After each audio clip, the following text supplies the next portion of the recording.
তিনি বলেছেন আখিরুজ জামানে পৃথিবী দুটো ভাগ হয়ে যাবে, এক ভাগ মুসলিমদের আর এক ভাগ হচ্ছে অমুসলিমদের। তিনি আরো বলেছেন মুসলিমদের মাঝে ঐক্য থাকবে না। এই পয়েন্টটা খুব ভালো করে খেয়াল করেন, মুসলিমদের মাঝে ঐক্য থাকবে না, তারা বিভিন্ন দলে উপদলে বিভক্ত হয়ে যাবে। পৃথিবী দুটো ভাগ হয়ে যাবে, একটা ভাগ কুফফারদের আর একটা ভাগ মুসলিমদের। তিনি বলেছেন যখন পৃথিবী এভাবে ভাগ হয়ে যাবে তখন কুফফারদের দ্বারা মুসলিমরা নির্যাতিত হবে।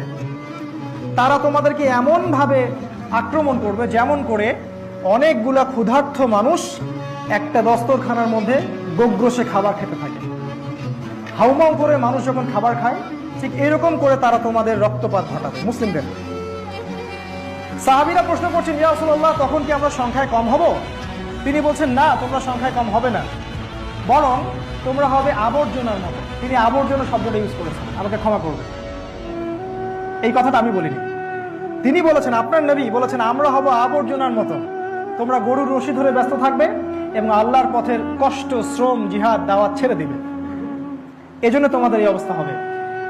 কিন্তু এই অবস্থা দীর্ঘস্থায়ী হবে না, এটাই সুখবর। এই অবস্থা দীর্ঘস্থায়ী হবে না।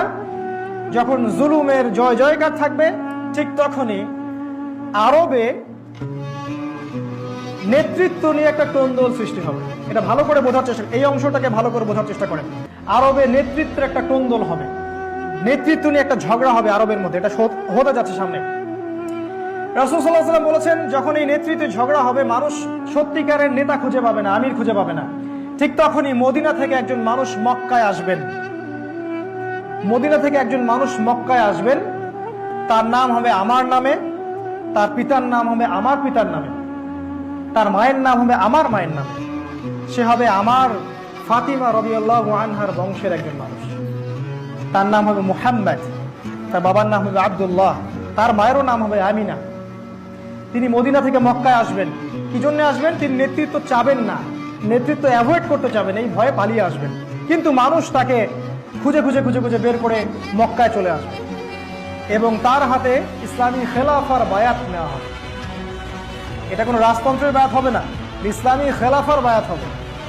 আর অফকোর্স তখন ইউনাইটেড নেশনস বলে কিছু থাকবে না, তখন এইসব ডলার এবং কাগজের টাকা বলে কিছু থাকবে না।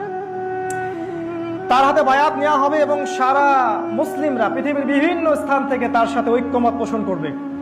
এবং রাসূল সাল্লাল্লাহু আলাইহি ওয়াসাল্লাম বলেছেন তাকে সিরিয়া থেকে একটা বাহিনী এসে আক্রমণ করতে চাবে, আর আল্লাহ রাব্বুল আলামিন সিরিয়ার ওই বাহিনীটাকে মক্কা এবং মদিনার মাঝখানে বাইদা নামে একটা জায়গা আছে, এই জায়গার মধ্যে ধসিয়ে দিবেন।